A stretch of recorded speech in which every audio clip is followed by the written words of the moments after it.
അങ്ങനെയാണെന്നുണ്ടെങ്കിൽ ഒരു ലൈവായിട്ട് തന്നെ ഇത് നമുക്കൊന്ന് സംസാരിക്കുന്നതിനെക്കുറിച്ച് ഫസ്റ്റ് കാര്യം ഞാൻ പറയാം, റേറ്റ് കുറവാണ്. നെഗറ്റീവും കൂടെ ഞാനൊന്ന് പറഞ്ഞു തന്നേക്കാം. ഓതറൈസ്ഡ് സർവീസ് സെൻറ്ററിൽ ചെയ്യുന്ന സമയത്ത് നമുക്ക് ഏതെങ്കിലും ഒരു പാർട്സ് കിട്ടിയില്ലെങ്കിൽ അതിൻ്റെ പകരം ഡ്യൂപ്ലിക്കേറ്റ് പാർട്സ് ഇടാനുള്ള ചാൻസ് ഉണ്ട്. നമസ്കാരം, ഞാൻ രാകേഷം ജി. ഇന്നിപ്പോൾ ഞാൻ സംസാരിക്കാൻ പോകുന്നൊരു വിഷയം എന്ന് പറഞ്ഞാൽ ജസ്റ്റ് ഒരു ടോപ്പിക്ക് മാത്രമല്ല, എല്ലാവരുമായിട്ടൊന്ന് ജസ്റ്റ് ഇൻട്രാക്ട് ചെയ്യാൻ വേണ്ടി പോവാം. ഇൻട്രാക്ട് ചെയ്യാൻ ഞാൻ ഉദ്ദേശിച്ചത്, നമുക്ക് പലർക്കും അല്ലെങ്കിൽ കുറച്ച് പേർക്കെങ്കിലും സംശയമുള്ളൊരു കാര്യമാണ്, നമ്മുടെ വാഹനം സർവീസിന് കൊടുക്കുന്ന സമയത്ത് ഓതറൈസ്ഡ് സർവീസ് സെൻറ്ററിൽ കൊടുക്കണോ അതോ ഒരു ലോക്കൽ സർവീസ് സെൻറ്ററിൽ കൊടുക്കണോ? അത് പലരുടെയും മനസ്സിലുള്ളൊരു വലിയൊരു സംശയമാണ്. എന്നാൽ ഞാൻ ഇന്നിപ്പോൾ സംസാരിക്കാൻ പോകുന്ന കാര്യം എന്ന് പറഞ്ഞാൽ, എന്തൊക്കെയാണ് നമ്മളൊരു ലോക്കൽ വർക്ക്ഷോപ്പിൽ കൊടുത്താൽ നമുക്ക് കിട്ടുന്ന ബെനിഫിറ്റ്സും ഓതറൈസ്ഡ് സർവീസിൽ കൊടുത്താലുള്ള ബെനിഫിറ്റും പിന്നെ ഇതിൻ്റെ ഒരു ഡ്രോബാക്കും കൂടെ ഞാനൊന്ന് പറഞ്ഞു തരുന്നതായിരിക്കും. അപ്പം എല്ലാവർക്കും welcome back to my channel.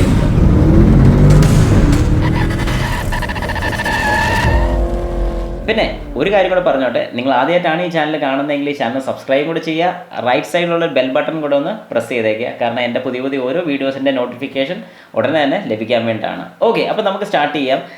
എന്താണ് ലോക്കൽ വർക്ക്ഷോപ്പിൻ്റെ സർവീസും ഓതറൈസ്ഡ് വർക്ക്ഷോപ്പിൻ്റെ സർവീസും ഒന്ന് ജസ്റ്റ് നമുക്കൊന്ന് പെട്ടെന്നൊന്ന് പറഞ്ഞു പോകാം. അതായത് സാധാരണ വർക്ക്ഷോപ്പുകൾ എല്ലാവർക്കും അറിയാവുന്ന പോലെ സാധാരണ ഒരു നന്നായിട്ട് പണി അറിയാവുന്ന ഒരു വ്യക്തി കാണും അവിടെ, ഇല്ലെന്ന് ഞാൻ പറയുന്നില്ല. പണി അറിയാവുന്ന ഒരു വ്യക്തി, ആ പുള്ളിയുടെ കൂട്ടത്തിൽ നിൽക്കാൻ വേണ്ടി കുറച്ച് ആൾക്കാർ, ചിലപ്പോൾ 2 പേര് 3 പേര്, ഒരു നോർമൽ വർക്ക്ഷോപ്പ് പുള്ളി സ്വന്തമായിട്ട് നടത്തുന്നതൊക്കെ ആയിരിക്കും. ഒരു സാധാരണ സർവീസ് അല്ലെങ്കിൽ സാധാരണ ഒരു വർക്ക്ഷോപ്പിൻ്റെ കാര്യമാണ് ഞാൻ ഈ പറയുന്നത്. പക്ഷേ അതിനകത്ത് വരുന്നൊരു കുഴപ്പമെന്ന് പറഞ്ഞാൽ, ഇത് മോണിറ്റർ ചെയ്യാനോ കാര്യങ്ങളോ ഒന്നുമില്ല. ഇത് ചെയ്യുന്ന വ്യക്തി, അതായത് ആ കൺസേൺഡ് ആയിട്ടുള്ള മെക്കാനിക്ക് തന്നെ ആയിരിക്കും അതിൻ്റെ ഓതറൈസേഷൻ എടുക്കുന്ന, അല്ലെങ്കിൽ അതോറിറ്റിയും പുള്ളി തന്നെ ആയിരിക്കും. എന്നാൽ ഒരു സർവീസ് സെൻറ്റർ, ഒരു നോർമൽ ഒരു സർവീസ് സെൻറ്റർ എന്ന് പറയുമ്പോഴത്തേക്ക്, അതായത് ഇപ്പം ഞാൻ വർക്ക് ചെയ്യുന്ന മാരുതിയിലായതുകൊണ്ട് ഞാൻ മാരുതിയുടെ തന്നെ എടുത്ത് പറയുന്നത്, കാരണം ഞാൻ മാരുതി തന്നെ വർക്ക് ചെയ്യുന്നുള്ളതാണ്. മാരുതിയുടെ ഓതറൈസ്ഡ് സർവീസ് സെൻറ്റർ എന്ന് പറയുമ്പോഴത്തേക്കും അതിൻ്റെ സർവീസും കാര്യങ്ങളൊക്കെ മോണിറ്റർ ചെയ്യുന്നത് മാരുതി എന്ന് തന്നെയായിരിക്കും. അതായത് മാരുതി എന്ന് പറയുന്ന രീതിക്ക് തന്നെ നമുക്ക് സർവീസ് ചെയ്ത് കൊടുക്കാൻ പറ്റത്തുള്ളൂ. സാധാരണ രീതിക്ക് നമുക്ക് സർവീസ് ചെയ്ത് കൊടുക്കാൻ സാധിക്കത്തില്ല. അപ്പോൾ എല്ലാവർക്കും ഡൗട്ട് വരും, അതെന്നാ അങ്ങനെ എന്നുള്ളൊരു ഡൗട്ട് എല്ലാവർക്കും വരും. അതിനെക്കുറിച്ച് ഞാൻ ഡീറ്റെയിൽ ആയിട്ടൊന്ന് പറഞ്ഞു തരാം. എല്ലാവരും ഇതിന് ഇടയ്ക്കുന്ന് കേട്ട് കഴിഞ്ഞാൽ പല കാര്യങ്ങളും നിങ്ങൾക്ക് മനസ്സിലാകാതെ വരും. ഫുള്ള് കേട്ട് പോയി കഴിഞ്ഞാൽ മാത്രം ഇതിൻ്റെ കാര്യങ്ങളെല്ലാം ഡീറ്റെയിൽ ആയിട്ട് മനസ്സിലാകത്തുള്ളൂ. അപ്പോൾ ആദ്യം തന്നെ ഞാനൊരു ഡ്രോബാക്കും ഒന്ന് പറയാം. അതായത് അഡ്വാൻറ്റേജസും ഒരു ഡ്രോബാക്കും കൂടി ഞാൻ പറയാം. ഫസ്റ്റ് ഒരു അഡ്വാൻറ്റേജ് തന്നെ, നമുക്ക് പോസിറ്റീവ് തന്നെ തുടങ്ങാം. ലോക്കൽ വർക്ക്ഷോപ്പിൽ കൊടുക്കുന്നതിൻ്റെ അഡ്വാൻറ്റേജ് എന്താണ്? ഫസ്റ്റ് കാര്യം ഞാൻ പറയാം, റേറ്റ് കുറവാണ്. റേറ്റ് കുറവാണെന്ന് പറയുന്നതിൻ്റെ കാര്യം കൂടി ഞാൻ പറഞ്ഞുതരാം. കാരണം ഞാൻ പറഞ്ഞ പോലെ അവിടെ നമുക്ക് കൺസേൺ, അതായത് അവർക്കറിയാവുന്നൊരു വർക്ക് അല്ലെങ്കിൽ ഒരു സിംഗിൾ പേഴ്സൺ മാത്രം അത് എന്താണെന്നുള്ളത് നോക്കി ചെയ്തു തരുന്നതിനുള്ള റേറ്റ്, അതിനൊരു ഫിക്സഡ് റേറ്റ് കാണത്തില്ല. അവർ തന്നെ ഇട്ടൊരു ഫിക്സഡ് റേറ്റ് വെച്ചായിരിക്കും അവർ മേടിക്കുന്നത്. അതുകൊണ്ട് കമ്പാരിറ്റീവ്ലി റേറ്റ് കുറവായിരിക്കും. ഒത്തിരി കുറവെന്ന് ഞാൻ പറയുന്നില്ല, ഒരു ചെറിയ രീതിക്ക് റേറ്റ് കുറവായിരിക്കും. രണ്ടാമത്തെ കാര്യം, നമ്മൾ പ്രിഫർ ചെയ്യുന്ന, അതായത് കസ്റ്റമർ ഡിമാൻഡ് ചെയ്യുന്ന വർക്ക് മാത്രം അവിടെ ചെയ്യത്തുള്ളൂ.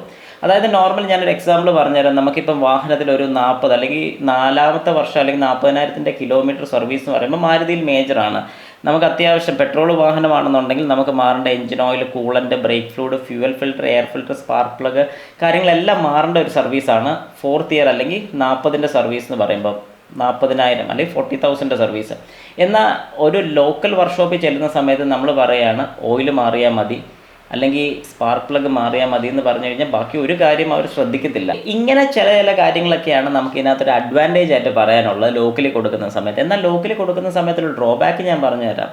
ഒന്നാമത്തെ കാര്യം, നമ്മൾ ഉദ്ദേശിക്കുന്ന രീതിക്കുള്ള പ്രോപ്പർ സർവീസ് നമുക്ക് കിട്ടത്തില്ല. എന്ത് നമ്മൾ ഡിമാൻഡ് ചെയ്യുന്നു അത് മാത്രം ചെയ്താൽ നമുക്ക് കിട്ടുന്നത്. രണ്ടാമത്തെ കാര്യം, നമുക്ക് എന്തെങ്കിലും ഫർദർ ഒരു കംപ്ലയിൻറ്റ് വന്നു കഴിഞ്ഞാൽ, അല്ലെങ്കിൽ ഇപ്പം ചെയ്തിറങ്ങി കുറച്ച് ദിവസം കഴിഞ്ഞ് നമ്മൾ ചെല്ലുന്ന സമയത്ത് ആ ചെയ്തൊരു വർക്കിനൊരു ഗ്യാരണ്ടി നമുക്ക് കിട്ടുന്നില്ല. അല്ലെങ്കിൽ ഇപ്പം നമ്മളൊരു കാര്യം പറഞ്ഞാൽ അത് അതിൻ്റെ അല്ല എന്ന് പറഞ്ഞുകൊണ്ട്, അല്ലെങ്കിൽ നമുക്കൊരു കൺസെഷൻ അവിടെ നമുക്ക് കിട്ടുന്നില്ല. മൂന്നാമത്തെ കാര്യം എന്ന് പറഞ്ഞു കഴിഞ്ഞാൽ, നമ്മൾ ചെയ്യുന്ന വർക്കിന് നമുക്കൊരു ഗ്യാരണ്ടി, അതായത് ഗ്യാരണ്ടി എന്ന് ഞാൻ ഉദ്ദേശിച്ചത് ഒരു പ്രോപ്പറായിട്ട്, കാരണം ചെയ്യുന്ന വർക്ക് പ്രോപ്പറാണോ എന്നൊരു മോണിറ്ററൈസേഷൻ നമുക്ക് പോലും, അതായത് കൊടുക്കുന്ന നമുക്ക് പോലും പ്രോപ്പറായിട്ട് കിട്ടുന്നില്ല. അവർ പണി പഠിക്കുന്നത്, അതായത് ഈ ലോക്കൽ വർക്ക്ഷോപ്സിൻ്റെ ഒരു കുഴപ്പമെന്ന് പറഞ്ഞു കഴിഞ്ഞാൽ, അവർക്ക് പഠിക്കാനോ അല്ലെങ്കിൽ ചെയ്തു നോക്കാനോ ഒന്നും വാഹനം കിട്ടുന്നില്ല. നമ്മുടെ വണ്ടിയിൽ തന്നെ, അല്ലാതെ നമ്മൾ കൊടുക്കുന്ന വാഹനത്തിൽ തന്നെ ആയിരിക്കും ചെയ്തു നോക്കുന്നത്. അപ്പം അങ്ങനെ വരുന്ന സമയത്ത് അതൊരു വലിയൊരു നെഗറ്റീവ് തന്നെയാണ്. നെഗറ്റീവ്സ് ഇനി പറയാനാണെങ്കിൽ ഒരുപാട് നെഗറ്റീവ്സ് ഉണ്ട്. അപ്പം നമുക്കത് തൽക്കാലം ഒന്ന് മാറ്റി വയ്ക്കാം. ഇനി ഓതറൈസ്ഡ് സർവീസ് സെൻറ്റർ അല്ലെങ്കിൽ നമ്മുടെ ഡീലർഷിപ്പിൽ നമ്മൾ സർവീസ് ചെയ്യുന്നതിൻ്റെ ബെനിഫിറ്റ്സ് ഞാനൊന്ന് പറഞ്ഞുതരാം. ഫസ്റ്റ് കാര്യം, നമുക്ക് ഒരു നെഗറ്റീവായിട്ട് പറയാനാണെങ്കിൽ തന്നെ നമുക്ക് പറയാം, കുറച്ച് 2 കാര്യങ്ങളുണ്ട്. ആദ്യം പോസിറ്റീവ് കാര്യം പറയാം. പോസിറ്റീവ് കാര്യത്തിൽ ഫസ്റ്റ് കാര്യം, സർവീസിൽ എല്ലാ കാര്യത്തിലും നമുക്ക് ഗ്യാരണ്ടീഡ് ആയിരിക്കും. കാരണം നമ്മളൊരു സർവീസ് ചെയ്തിട്ടുണ്ടെങ്കിൽ നമുക്കതിന് ആ ചെയ്തൊരു സർവീസിന് ഗ്യാരണ്ടി ഉണ്ടായിരിക്കും. നാളെ എന്തെങ്കിലും ഒരു കംപ്ലയിൻറ്റ് വന്നാൽ പോലും നമുക്ക് ഈ പറഞ്ഞൊരു കാര്യം നമുക്കത് ക്ലിയർ ചെയ്ത് കിട്ടുന്നതായിരിക്കും. രണ്ടാമത്തെ കാര്യം, നമ്മുടെ സർവീസിന് കംപ്ലീറ്റ് ഹിസ്റ്ററി ഉണ്ടായിരിക്കും. ഹിസ്റ്ററി എന്ന് ഞാൻ ഉദ്ദേശിക്കുന്നത് ചെറിയൊരു കാര്യമല്ല, വലിയൊരു കാര്യം തന്നെയാണ്. കാരണം ഈ ഹിസ്റ്ററി വരുന്നതിൻ്റെ ബെനിഫിറ്റ് എന്താണെന്ന് പറഞ്ഞാൽ, ഇന്ന് ഞാൻ സർവീസ് ചെയ്തു, ഇനിയിപ്പം ഞാൻ നെക്സ്റ്റ് ഇയറിലായിരിക്കും, അടുത്ത വർഷമായിരിക്കും ഞാൻ സർവീസ് ചെയ്യാൻ വേണ്ടി പോകുന്നത്. അന്നേരം അടുത്ത വർഷം ചെല്ലുന്ന സമയത്ത് എൻ്റെ വാഹനത്തിന് എന്തൊക്കെയാണ് മാറിയത്, അതായത് കൂളൻ്റ് മാറിയോ, ബ്രേക്ക് ഫ്ലൂയിഡ് മാറിയോ, അല്ലെങ്കിൽ ഞാൻ കഴിഞ്ഞ ദിവസം വീൽ ബെയറിംഗ് മാറി, ഏത് വീലിൻ്റെ ബെയറിംഗ് ആണ് മാറിയത്, ലോക്കലിലാണെങ്കിൽ ഇതിലൊന്നും റെക്കോർഡ്സ് ഇല്ല. നമുക്ക് നാളെ ഒരു സമയത്ത് നമ്മുടെ വാഹനത്തിന് എന്തൊക്കെ ചെയ്തു എന്ന് നോക്കണമെന്നുണ്ടെങ്കിൽ നമുക്ക് റെക്കോർഡിക്കലായിട്ട് ഒന്നും കീപ്പ് ചെയ്യുന്നില്ല. എന്നാൽ ഓതറൈസ്ഡ് സർവീസ് സെൻറ്ററിൽ നമ്മുടെ വാഹനം എടുത്ത കാലഘട്ടം തൊട്ട്, അതായത് ഫസ്റ്റ് സർവീസ് തൊട്ട് എത്ര കിലോമീറ്റർ ഓടിയിട്ടുണ്ടോ ആ കിലോമീറ്ററിൻ്റെ സർവീസ് നമ്മൾ ചെയ്തിരിക്കുന്ന ഏത് ഓതറൈസ്ഡ് ഡീലറിലാണെങ്കിലും നമുക്ക് അതിൻ്റെ ഹിസ്റ്ററി ബാക്കപ്പ് കാണും. എത്ര വർഷം കഴിഞ്ഞാൽ ഇത് പോകത്തില്ല. അതാണ് മെയിനായിട്ടുള്ളൊരു മൂന്നാമത്തെ അഡ്വാൻറ്റേജ് പറഞ്ഞത്. ഇനിയിപ്പോൾ നാലാമത്തെ അഡ്വാൻറ്റേജ്, നമ്മുടെ സർവീസ് സെൻറ്ററിൽ ചെയ്യുന്ന സമയത്ത് നമുക്ക് എല്ലാത്തിനും വാറണ്ടി കിട്ടുന്നുണ്ട്. വാറണ്ടി ഞാൻ ഉദ്ദേശിച്ചത്, നമ്മുടെ വാഹനത്തിന് വാറണ്ടി ഉണ്ടെന്നുണ്ടെങ്കിൽ ആ വാറണ്ടി കട്ടാവത്തുമില്ല. ഇൻ കേസ് ഇനി വാറണ്ടി കഴിഞ്ഞ വാഹനങ്ങളാണെങ്കിൽ പോലും സർവീസ് പ്രോപ്പർ ആണെന്നുണ്ടെങ്കിൽ ഗുഡ് വിൽ വാറണ്ടി എന്നുള്ളൊരു രീതിക്ക് കമ്പനിയിൽ നിന്ന് പ്രൊവൈഡ് ചെയ്യുന്നുണ്ട്. എന്നാൽ ഇതൊരു കാരണവശാലും നമുക്ക് ലോക്കൽ വർക്ക്ഷോപ്പിൽ നിന്ന് അവൈലബിൾ അല്ല. അപ്പം ഇതൊക്കെയാണ് മെയിനായിട്ട്, ഈ പറഞ്ഞ കാര്യങ്ങൾ മെയിനായിട്ട് വരുന്ന ഒരു ഗുണങ്ങൾ എന്ന് തന്നെ നമുക്ക് പറയും. ഇനിയുമുണ്ട് ഒരുപാട് ഗുണങ്ങൾ നമുക്ക് പറയാനാണ്. ഇതാ ഞാൻ പറഞ്ഞത്, ഇതൊരു ഇൻട്രാക്ഷനായിട്ട് ചെയ്യുകയാണെന്നുണ്ടെങ്കിൽ എനിക്ക് ഭയങ്കര ഇഷ്ടമാണ്. അപ്പം അതായത് ഈ ഒരു കാര്യം ഒരു ലൈവ് വീഡിയോ ആയിട്ട് ചെയ്യണമെന്ന് എനിക്ക് ഭയങ്കര ആഗ്രഹമുണ്ട്. ആർക്കെങ്കിലും ഇതിനോട് താല്പര്യം ഉണ്ടെങ്കിൽ, കാരണം ഇതിനെക്കുറിച്ച് എനിക്ക് ഡിബേറ്റ് നടത്താൻ ഭയങ്കര ഇഷ്ടമാണ്. അപ്പോൾ ഇതിനെക്കുറിച്ചൊന്ന് സംസാരിക്കണമെന്ന് ആഗ്രഹം ഉണ്ടെന്നുണ്ടെങ്കിൽ എനിക്കൊന്ന് കമൻറ്റ് ഇടുക, കമൻറ്റ് ബോക്സിൽ കമൻറ്റ് ഇടുക. ഞാൻ അങ്ങനെയാണെന്നുണ്ടെങ്കിൽ ഒരു ലൈവായിട്ട് തന്നെ ഇത് നമുക്കൊന്ന് സംസാരിക്കുക ഇതിനെക്കുറിച്ച്. അപ്പോൾ എനിക്ക് ഇൻസ്റ്റൻ്റായിട്ട് റിപ്ലൈയും തരാൻ സാധിക്കും. അപ്പം പല ക്വസ്റ്റ്യൻസും ഫേസ് ചെയ്യേണ്ടി വരുമെന്ന് എനിക്ക് നല്ല ഉറപ്പുണ്ട്. ഏതായാലും ഞാൻ 100% എനിക്കിത് ചെയ്യണമെന്ന് വലിയ ആഗ്രഹമുണ്ട്. അപ്പോൾ എത്ര പേർക്ക് താല്പര്യമുണ്ട് എല്ലാവരും എനിക്കൊന്ന് കമൻറ്റും കൂടെ ഒന്ന് ഇടണം. പിന്നെ നെഗറ്റീവും കൂടെ ഞാനൊന്ന് പറഞ്ഞു തന്നേക്കാം. ഓതറൈസ്ഡ് സർവീസ് സെൻറ്ററിൽ ചെയ്യുന്ന സമയത്ത് നമുക്ക് ഡിമാൻഡ് ചെയ്യാൻ സാധിക്കത്തില്ലെന്നല്ല, പക്ഷേ ഡിമാൻഡ് ചെയ്താലും നമ്മൾ, അതായത് ഞാനൊരു സർവീസ് അഡ്വൈസർ ആയതുകൊണ്ടാണ് ഞാൻ പറയുന്നത്, നമ്മൾ എപ്പോഴും അവരെ ചെയ്യണം എന്ന് തന്നെ പറയത്തുള്ളൂ. കാരണം നാളെ ഇപ്പം നമ്മൾ ഈ പറഞ്ഞ പോലെ 4th ഇയറിൻ്റെ സർവീസിൽ ഞാൻ ഈ പറഞ്ഞ പോലെ എല്ലാ കാര്യങ്ങളും റീപ്ലേസ് ചെയ്തില്ലെന്നുണ്ടെങ്കിൽ നാളെ ഒരു സമയത്ത് കംപ്ലയിൻറ്റ് വരും. ഈ സെയിം കസ്റ്റമർ തന്നെയായിരിക്കും നമ്മളോട് ചോദിക്കുന്നത് എന്തുകൊണ്ട് പറഞ്ഞില്ല.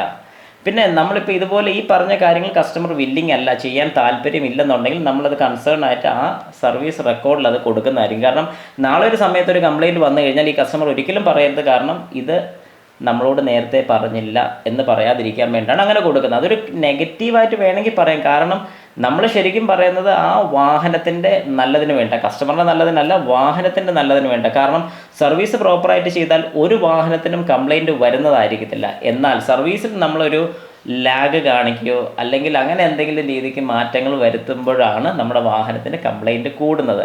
പ്രോപ്പറായിട്ട് സർവീസ് ചെയ്യുന്ന ഒരു വാഹനത്തിന് കംപ്ലയിൻറ്റ് 99% വരത്തില്ല. പാർട്സിൻ്റെ കാര്യമാണെങ്കിൽ തന്നെ നമുക്ക് വാഹനം ലോക്കൽ വർക്ക്ഷോപ്പിലാണ് സർവീസ് ചെയ്യുന്നതെങ്കിൽ നമുക്ക് പാർട്സിൻ്റെ കാര്യത്തിൽ നമുക്ക് എത്രത്തോളം ജെനുവിനിറ്റി ഉണ്ടെന്നൊരു ഉറപ്പും പറയാൻ സാധിക്കത്തില്ല. കാരണം ഈ പാർട്സ് മാരുതിയിൽ, അല്ലെങ്കിൽ ഞാനിപ്പോൾ മാരുതി എന്ന് പറഞ്ഞാൽ ഞാൻ ആദ്യം പറഞ്ഞായിരുന്നു, മാരുതിയിലോ ഹുണ്ടായിലോ കിയയിലോ ഇവിടെയൊക്കെ നമ്മൾ ഓതറൈസ്ഡ് ആയിട്ടുള്ള സർവീസ് സെൻറ്ററിലാണ് കൊടുക്കുന്നതെങ്കിൽ അവിടെ ജെനുവിൻ പാർട്സ് അല്ലെങ്കിൽ ജെനുവിൻ ആക്സസറീസ് മാത്രം അവൈലബിൾ ആയിട്ടുള്ളതായിരിക്കും. എന്നാൽ പുറത്തെ ലോക്കൽ വർക്ക്ഷോപ്സ് വരുന്ന സമയത്ത് ഏതെങ്കിലും ഒരു പാർട്സ് കിട്ടിയില്ലെങ്കിൽ അതിൻ്റെ പകരം ഡ്യൂപ്ലിക്കേറ്റ് പാർട്സ് ഇടാനുള്ള ചാൻസ് ഉണ്ട്.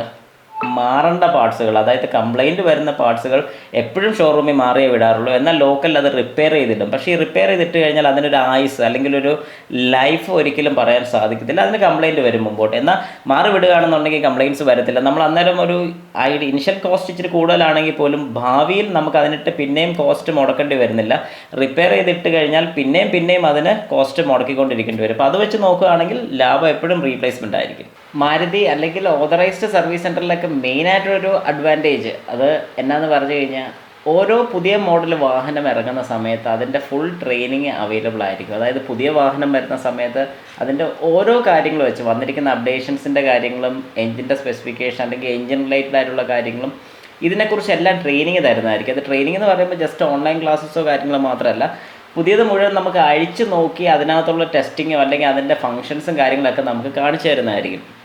എന്നാൽ അതേ സ്ഥാനത്ത് ഈ പുറത്തുള്ള ലോക്കൽ വർക്ക്ഷോപ്പിലൊന്നും ഇത് അവൈലബിൾ അല്ലെന്ന് പറഞ്ഞു കഴിഞ്ഞാൽ അവർക്ക് ഇങ്ങനെ ഒരു ട്രെയിനിങ്ങോ കാര്യങ്ങളോ ഒന്നും കിട്ടുന്നതായിരിക്കത്തില്ല. അതുകൊണ്ട് അതിൻ്റേതായ പോരായ്മകളും കാര്യങ്ങളൊക്കെ ഉണ്ടായിരിക്കും. ഇപ്പോൾ ഏതൊരു കാര്യമാണ് ഞാനിപ്പോൾ ഈ പറഞ്ഞ പോലെ ഒരു ബോൾട്ട് അഴിക്കുന്നത്, അല്ലെങ്കിൽ ഈ ഒരു പുതിയൊരു വെറൈറ്റി, അല്ലെങ്കിൽ എന്തെങ്കിലും ഒരു ന്യൂ മോഡൽ വന്നിട്ടുണ്ടെന്നുണ്ടെങ്കിൽ ആ മോഡൽസിൻ്റെ എന്താണ് അതിൻ്റെ രീതികളും അത് അഴിക്കേണ്ട രീതികളും അതിൻ്റെ സ്പെസിഫിക്കേഷൻസും കാര്യങ്ങളും എല്ലാം അതിനകത്ത് പറയുന്നുണ്ട്.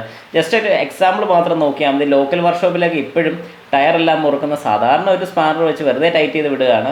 എന്നാൽ അതേ സ്ഥാനത്ത് ഓതറൈസ്ഡ് വർക്ക്ഷോപ്പിൽ ടയർ, അതായത് ജസ്റ്റ് ഒരു ടയർ ടൈറ്റ് ചെയ്യുന്നത് നമ്മുടെ ടോർക്ക് റേഞ്ച് വെച്ചാണ്. അതായത് ടയറിൻ്റെ ജസ്റ്റ് സാധാരണ വരുന്ന നട്ട് പോലും നമ്മൾ ടൈറ്റ് ചെയ്യുന്നത് ടോർക്ക് റേഞ്ച് വെച്ച്. അതായത് ഓരോ കാര്യത്തിനും, ഓരോ നട്ടിനും, ഓരോ ബോൾട്ടിനും അതിൻ്റേതായ ടോർക്ക് പറയുന്നുണ്ട്. ആ ടോർക്കിന് കറക്റ്റായിട്ട് ചെയ്ത് കഴിഞ്ഞാൽ വാഹനത്തിന് ഈ പറയുന്ന പോലെ വേറെ കുഴപ്പങ്ങളോ കാര്യങ്ങളോ ഒന്നും വരുന്നില്ല.